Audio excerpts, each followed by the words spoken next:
నమస్తే. ప్రస్తుతం మనతో పాటు టీపీసీసీ మీడియా కమిటీ చైర్మన్ సామ రామ్మోహన్ రెడ్డి గారు ఉన్నారు.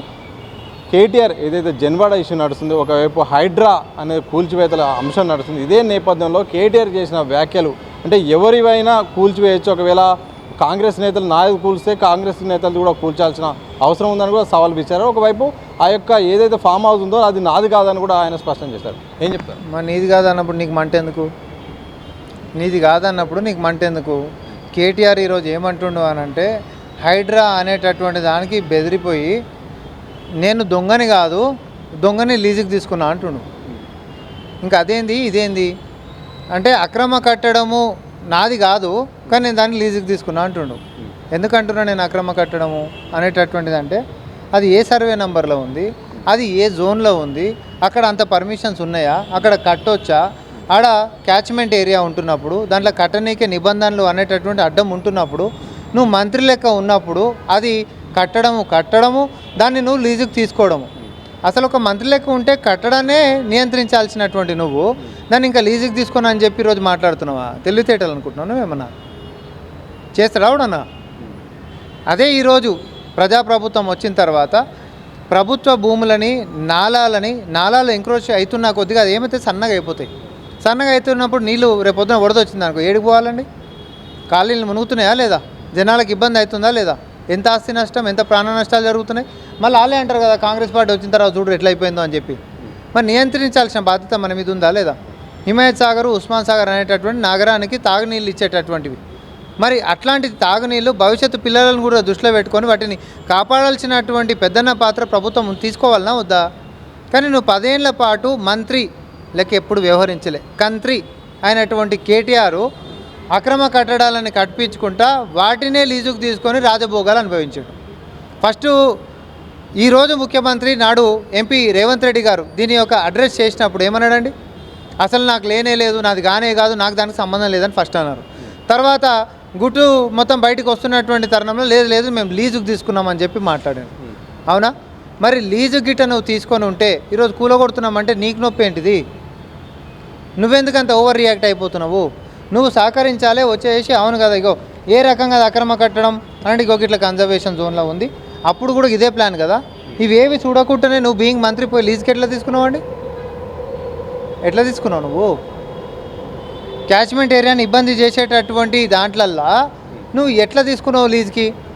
నియంత్రించాల్సినటువంటి వ్యక్తివి. ఈ ప్రశ్నలకు కేటీఆర్ దగ్గర జవాబు లేదు. ఎందుకంటే దొంగతనం దొరికిపోయిండు, పచ్చిగా దొరికిపోయింది. ఒకవేళ తప్పు చేసి ఉంటే తప్పకుండా నేనే దగ్గరుండి దాన్ని కూల్చివేయిస్తా, దాన్ని సహకరిస్తా. కానీ కాంగ్రెస్ నేతలు కూడా చాలామంది బఫర్ జోన్లో అలాగే ఎఫ్టీఎల్లో నిర్మాణాలు ఉన్నాయి, వాటిని కూల్చోడానికి వాళ్ళు సిద్ధమైన పార్టీ అని కూడా మిమ్మల్ని అడుగుతున్నారు. ఇప్పుడు నువ్వు 2 నాలుకేళ్ళ లెక్క మాట్లాడకు, ఒకటే స్టాండ్ తోటి మాట్లాడు. ఒకటి అక్రమ కట్టడమా కాదా, దీనికి జవాబు చెప్పు. అక్రమ కట్టడం అయితే నీది అక్రమ కట్టడం అయితే మందిది కూడా అవుతుంది, అందరిది. నీది ఎట్లయితుంది మంది ఎట్లయితాయి, దాని గురించి ప్రశ్నే వద్దిగా. చట్టం ఆడ చేసుకుంటూ పోతుంది మనం.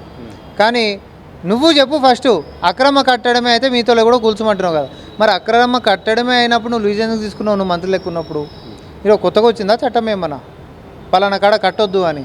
నువ్వు మంత్రి లెక్క ఉన్నప్పుడు ఉన్న చట్టమే కదా. ఎట్లా తుంగలో తొక్కి కట్టిపించినావు? ఎట్లా లీజుకి తీసుకొని రాజభోగాలు అనుభవించినావు? ఎందుకు తప్పుడు కేసులు పెట్టి ఆ రోజు 14 రోజులు రిమాండ్కి పంపించినావు? మరి ఈరోజు ఆ రోజు ఎంపీలకు ఉంటున్నట్టు రేవంత్ రెడ్డి గారు చెప్పింది నిజమే కదా. అంటే నువ్వు ఒప్పుకుంటున్నావు కదా. ఈరోజు పచ్చిగా దొరికిపోయింది కేటీఆర్, పచ్చిగా. ఆయన దరిద్రమో దురదృష్టమో అదేందో కానీ ఈ మధ్యకాలం ఏది ఇసిరినా ఉల్టానే తాకుతుంది. అవతలను ఒక రాయితోడు కొడదామని చూస్తే పెద్ద కుండలు బండలు వచ్చి నెత్తి మీద పడుతున్నాయి కేటీఆర్కి. ఎందుకంటే అన్నీ బూమరంగ్ అవుతున్నాయి. పోటాపోటీకి ఇద్దరు బావమరుదులు కొట్లాడుతారు. బీజేపీకి నేను దగ్గర అవుతా అంటే నేను దగ్గర అవుతా అని. అయ్యో బతుకుండగానే బీఆర్ఎస్ని బొంద పెడదామని అయితే ఇద్దరు డిసైడ్ అయిపోయారు. ఆయననేమో పాపం ఫామ్ హౌస్కి పెట్టేసేసారు. వీళ్ళిద్దరు బతుకుండగానే పాపం ఆయన స్థాపించినటువంటి రాజకీయమైనా లేకపోతే ఇంకోటైనా టీఆర్ఎస్ అలియాస్ బీఆర్ఎస్ అనేటటువంటి దాన్ని అసలు కనుమరుగు చేద్దామని చెప్పి సిద్ధమైపోయారు. ఎందుకంటే వీళ్ళకు కూడా తెలుసు భవిష్యత్తులో బీఆర్ఎస్ అనేటటువంటిది రాదిగా, మనం రేపొద్దున బీజేపీ దిక్కు ఎత్తుకుంటూ పోవాల్సిందే. సో ఎవరు ముందు పోవాలి అనేటటువంటి దానికి పోటీ నడుస్తుంది అంతే. సో జన్వాడ ఫామ్ హౌస్ అంశం ద్వారా గతంలో చేసిన కేటీఆర్ వ్యాఖ్యలు అయితే, తాజాగా ప్రెస్ మీట్లో మాట్లాడిన విషయాలు అయితే, ఇవన్నీ ఓవరాల్గా బట్టి చూస్తే ఏం చెప్పదలుచుకున్నారో ఆయన మాటల్లో ఏమర్థం అవుతుంది? పచ్చిగా దొరికిపోయిండు కేటీఆర్ అని సింగిల్ లైన్లో చెప్తున్నాం. అక్రమ కట్టడాలని ప్రోత్సహించడమే కాదు, ప్రభుత్వ భూములని కొల్లగొట్టిండ్రు, తర్వాత నాలాలని ఆక్రమించిర్రు, అడ్డగోలిగా రెవెన్యూ అంటే ప్రభుత్వానికి సంబంధించినటువంటి భూములని బకాసురు లెక్క తినేసేసిండ్రు. ఈరోజు ఒక్కొక్కటిగా బయటకు వస్తున్నాయని అంటే మాత్రం కాలుగాలిన కోతులు లెక్క ఎగిరెగిరి పడుతుంది, ఇంతే, అంతకుమించి వేరేది లేనే లేదు. కేటీఆర్ అనేటోడు రెడ్ హ్యాండెడ్గా దొరికిండు. ఒక్క విషయంలో కాదు, అన్ని విషయాలలో కూడా అదే పరిస్థితి. ఈరోజు ఆ అహంకారం ప్రతిపక్షంలోకి ప్రజలు పంపించినప్పుడు కూడా అహంకారము, ఆ మదం అనేటటువంటిది మాత్రం దిగుతలేదు. సో సెక్రటేరియట్ ముందు రాజీవ్ గాంధీ విగ్రహం నేపథ్యంలో కేటీఆర్ చేసిన వ్యాఖ్యలు, పిల్లల ముందు చెత్త మాట్లాడారు సీఎం రేవంత్ రెడ్డి. అలాగే తన పెంపకం పైన, అలాగే తన మానసిక స్థితి పైన కేటీఆర్ సంచలన వ్యాఖ్యలు చేశారు. దానికేం చెప్పారు? పిల్లల ముందు చెత్త మాటలు మాట్లాడిండా లేకపోతే పిల్లలకి వాస్తవాలు చెప్పిండా అనేటటువంటిది చర్చ జరగాలి. రేవంత్ రెడ్డి గారు, ముఖ్యమంత్రి గారు ఏమన్నారండి? ఒక భారతరత్న, ఒక దేశ ప్రధాని, ఈరోజు ఈ దేశం కోసం ప్రాణ త్యాగాలు చేసినటువంటి వ్యక్తి, ఐటీ రెవల్యూషన్ తీసుకొచ్చినటువంటి వ్యక్తి, లేకపోతే గ్రామ పంచాయతీలకి నిధులు డైరెక్ట్గా తీసుకొని పోయేటటువంటి వ్యవస్థను చేసినటువంటి వ్యక్తి, మహిళలకి రిజర్వేషన్లు గ్రామ పంచాయతీల లోకల్ బాడీలలో తీసుకొచ్చినటువంటి వ్యక్తి, ఆయన చేసినటువంటివి ఏవి లేకుండే ఆఖరికి వాళ్ళ అయ్యే చెప్తాడు చరిత్ర రాజీవ్ గాంధీ గారు. అంతెందుకు, నీ అయ్యని వైస్ ప్రెసిడెంట్ యూత్ కాంగ్రెస్లో చేసి మీకు రాజకీయ భిక్ష పెట్టినటువంటి వ్యక్తి, ఆయన గూర్చి ఈరోజు చెత్తతోటి పోల్చినటువంటి ఈ చెత్త ఫెలోసు ఎవరైతే ఉన్నారో అట్లాంటి వాళ్ళని, దేశం కోసము ప్రాణ త్యాగాలు చేసినటువంటి వ్యక్తుల పట్ల అనుచిత వ్యాఖ్యలు చేసినటువంటి వాళ్ళని చెప్పుతో కొట్టాలనేటటువంటి చైతన్యం పిల్లలకి రేవంత్ రెడ్డి గారు చేసిండ్రు. దాంట్లో తప్పేముంది? నువ్వు దివంగత నేత, దేశ ప్రధాని, భారతరత్న, దేశం కోసం ప్రాణ త్యాగం చేసినటువంటి వ్యక్తి పట్ల చెత్తతోటి అని చెప్పి చెత్తతో పోల్చి మాట్లాడినటువంటి చేతకాని దద్దమ్మవి, నువ్వు మాట్లాడిందేమో ఒప్పవుతుందంట. బస్సులలో ఏది రికార్డింగ్ డ్యాన్సులు, బ్రేక్ డ్యాన్సులు అని చెప్పి తెలంగాణ ఆడబిడ్డలని కించపరుస్తూ నీ లోపల ఉంటున్నటువంటి ఆ రాక్షసుడు ఏదైతే అహంకారము, మదం ఏదైతే ఉందో అది వ్యాఖ్యలు చేసినప్పుడేమో పిల్లలు ఎవరు వింటలేరంట. రేవంత్ రెడ్డి గారు చెప్పుతోడు కొడతాము అనేటటువంటిది మాత్రం అదే తప్పైందంట. తెలంగాణలో చెప్పుతోడు కొడతామంటే తప్పేముంది? ఒక దేశ ప్రధాని పట్ల, దేశం కోసం ప్రాణత్యాగం చేసినటువంటి వ్యక్తి పట్ల అనుచిత వ్యాఖ్యలు చేసినట్టు చెప్పుతోడు కొడతామంటాం. ఎస్, వచ్చేటటువంటి తరాలకు కూడా అదే నేర్పిస్తాం. దేశానికి వ్యతిరేకంగా మాట్లాడేటటువంటి వాళ్ళైనా, దేశ ఖ్యాతిని పెంచినటువంటి వ్యక్తులకు వ్యతిరేకంగా మాట్లాడినటువంటి వాళ్ళైనా నువ్వు అట్లా మాట్లాడినప్పుడు బరాబర్ పిల్లలకి చైతన్యం చేస్తారు. అట్లా బూతులేం లేవు, నేనైతే బూతులేం చూడలే. మరి ఇంకా నువ్వన్నా బూత్గా మాట్లాడు, బూత్ ఫెలోస్ కాబట్టి మీరంతా. వీళ్ళకి ఒకటి అర్థమైతే లేదు, ఈ చెత్త పేరుకపోయింది కాబట్టే మిమ్మల్ని తీసి ప్రతిపక్షంలో కూర్చోబెట్టిర్రు. కానీ ఇంకా కూడా కొంచెం మిగిలిపోయినటువంటి కంపు మీ వ్యాఖ్యలతోటి తెలంగాణలో అంతో ఇంతో ఇంకుంది. ఈసారి ఆ కంపును కూడా సంపూర్ణంగా కడిగి పాడేసేస్తారు. ప్రజాస్వామ్యం యొక్క బలం ఏందో మీకు అర్థమవుతలే కేటీఆర్. మీరు అహంకారంతో మాట్లాడుతారు, మాకేముంది అని నువ్వు అనుకుంటున్నావేమో, కానీ రోజుకి ఇంత దిగజారిపోతున్నావు. నీకు ఎటు వ్యక్తిగతంగా ఇజ్జతే లేదు.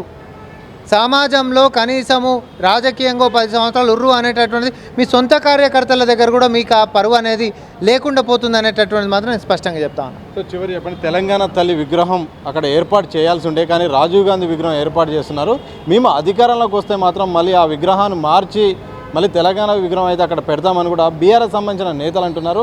అలాగే తెలంగాణ తల్లిని అవమానించింది కాంగ్రెస్ పార్టీ అనేది బీఆర్ఎస్ నుండి వస్తున్న ప్రధాన ఆరోపణ. ఇప్పుడు సిగ్గు లేదా మాట మాట్లాడనీకే కేటీఆర్కి?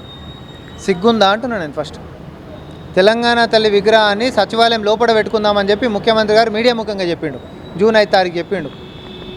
ఆ రోజు మీరు కూడా ఉండరు, అందరితోటి మాట్లాడుకుంటూ అన్నాడు, సచివాలయం ఆవరణలో బీఆర్ఎస్ పార్టీ అనేటటువంటిది దోకా చేసింది, తెలంగాణ పదమే వాళ్ళకి నీచంగా కనిపించింది కాబట్టి తెలంగాణ పదాన్ని కూడా పార్టీలకించి కూడా తీసేసారు, భారత రాష్ట్ర సమితి చేసుకున్నారు. కూడా ఏ బోర్డుల మీద తెలంగాణ అనేటటువంటిది అసెంబ్లీలో కూడా లేకుండా చేసేటటువంటి ప్రయత్నాలు చేస్తూ ఉన్నారు. అమరవీరులకి సంబంధించినటువంటి స్తూపం కూడా ఎదురుగా ఉంటుంది, 10 సంవత్సరాలనే పూర్తి చేస్తలేరు. ఫస్ట్ అమరవీరుల అడ్రస్లు దొరుకుతలేవు అనేటటువంటి దగ్గర నుంచి తెలంగాణ విద్రోహ చర్యలకి ఆనాడు టీఆర్ఎస్ అలియాస్ బీఆర్ఎస్ పాల్పడుతూ మొదలు పెట్టుకుంటే విద్యార్థులు, ఉపాధి కోసం ఉంటున్నటువంటి వాళ్ళు, నిరుద్యోగులు, తర్వాత ఎవరు టీచర్లు, ఆర్టీసీ కార్మికులు, లేకపోతే నీ సొంత పార్టీ సర్పంచులు, రైతులు అందరు చచ్చిపోయినటువంటిదే కదా. ఆత్మహత్యల తెలంగాణ అయ్యింది. ఇది తెలంగాణ అనేటటువంటి పేరుకే వాడుకున్నారు, కానీ ఇలా స్వార్థం కోసం మాత్రమే లబ్ధి చేకూర్చుకోనికే మాత్రమే తెలంగాణ యొక్క వనరులని అధికారాన్ని వాడుకునేదే కదా ఉండే. మేమేమంటున్నాం, కేటీఆర్ని నా సూటి ప్రశ్న ఏంటంటే, రాజీవ్ గాంధీ విగ్రహం అనేటటువంటిది సచివాలయం బయట రోడ్డు అవతల ఉంది, అవునా కదా? అడిగి రా, వీడియో తీద్దాం. అసలు ఈ తిక్కలోళ్ళకి అర్థమవుతుందో అయితే లేదో, ఆ పక్కకించి చిట్టి అందించినోడు తప్పు రాసి ఇచ్చినట్టుండు, ఆ ఫ్లోలో వెళ్ళిపోయాడు. తెలంగాణ తల్లి విగ్రహం ఏమో సచివాలయం లోపల పెడుతున్నాము, రాజీవ్ గాంధీ గారి విగ్రహం ఏమో సచివాలయం బయట రోడ్ అవతల ఉంటుంది. అయితే ఒకవేళ రాజీవ్ గాంధీ గారి విగ్రహమే తీసేసి తెలంగాణ తల్లిగిట మీరు ఆడ పెట్టాలనుకుంటే, ఇన్ని రోజులు ఆ జాగా ఖాళీగానే ఉండే. గుడ్డిగుర్రం పండ్లు తోమినవా? ఎందుకు పెట్టలే? ఎప్పుడు 10 ఏళ్ళ సంది ఎలక్షన్ కోడ్ ఉందా? 10 ఏళ్ళ సంది ఉందా? సో ఇగో ఈడ ఇట్లా నీచంగా అడ్డంగా దోపిడీ దొంగలు రెడ్ హ్యాండెడ్గా దొరుకుతారు, చూసినావా? అట్లా దొరుకుతారు వీళ్ళు. ముఖం సిగ్గు అనేటటువంటి ఏం కూడా పడతలేరు. అరే నేను ఈరోజు రాజీవ్ గాంధీ విగ్రహాన్ని తీసేసేసి తెలంగాణ తల్లి విగ్రహాన్ని పెడతా అనంటే రేపు పొద్దున నన్ను ఉంచగలరా? ఎందుకంటే ఆ జాగా 10 ఏళ్ళ సంది ఖాళీగానే ఉంది, నేనైతే కట్టలేదని చెప్పి ప్రజలు అడగరనుకుంటారా? అంత తెలివి లేదనుకుంటుర్రా? ఇక దుఃఖం బంద్ చేయండి. మీ మిగిలిపోయిన కంపెనీ సాఫ్ చేసేటటువంటి కార్యక్రమము తెలంగాణ ప్రజలు తీసుకుంటారని చెప్తున్నాను. మొత్తంగా జన్వాడ విషయంలో మాత్రం కేటీఆర్ చేసిన వ్యాఖ్యలతో గతంలో మాత్రం ఆ ఫామ్ హౌస్కు నాకు ఎలాంటి సంబంధం లేదన్నారు. తాజాగా మాత్రం నేను లీజు తీసుకున్నా అని చెప్పి ఒప్పుకున్నారు. పచ్చిగా దొరికిపోయాడంటూ కూడా సామా రామ్మోహన్ రెడ్డి అంటున్నారు. దాంతోపాటు ఏదైతే విగ్రహం విషయంలో వివాదం జరుగుతుందో, రాజీవ్ గాంధీ విషయంలో మాత్రం కేటీఆర్ చేసిన వ్యాఖ్యలు వెనక్కి తీసుకోవాలి, సరైన విధంగా లేదు. దేశ మాజీ ప్రధాని, ఐటీ రంగ నిపుణులు ఇలాంటి వ్యాఖ్యలు చేయడం సరైనది కాదు. తెలంగాణ తల్లికి సరైన గౌరవం ఇస్తున్నాం, అందుకోసమే సచివాలయం లోపల ఏర్పాటు చేస్తున్నాం అంటూ కూడా బీఆర్ఎస్కు చురుకలు పెట్టారు. కెమెరా పర్సన్ సంతోష్, సతీష్ దిశ టీవీ, హైదరాబాద్.